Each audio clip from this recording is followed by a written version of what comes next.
Bangladesh cricket board বিসিবির অধীনে BPL governing council আজ বিপিএল প্লেয়ার্স মাইক শীর্ষক একটি উন্মুক্ত আলোচনার আয়োজন করেন, যেখানে দেশের কিছু অভিজ্ঞ ক্রিকেটারকে একত্রিত করে বিপিএলের ভবিষ্যৎ নিয়ে সৎ ও গঠনমূলক মতবিনিময় করা হয়।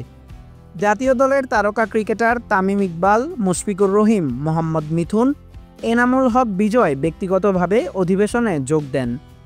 অন্যদিকে নাজমুল হোসেন শান্ত ভিডিও কলে বিসিবি সভাপতি এবং বিপিএল চেয়ারম্যানের সাথে এই সভায় যোগ দেন।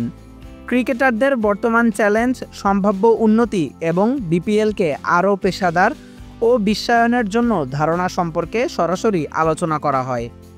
এই উদ্যোগটি বাংলাদেশ প্রিমিয়ার লিগ বিপিএলের জন্য আরও অন্তর্ভুক্তিমূলক এবং খেলোয়াড় প্রধান কাঠামো তৈরির দিকে একটি গুরুত্বপূর্ণ পদক্ষেপ হিসেবে চিহ্নিত, যেখানে সিদ্ধান্তগুলি কেবল খেলোয়াড়দের জন্য নয়, তাদের সাথেই নির্ধারিত করা হবে।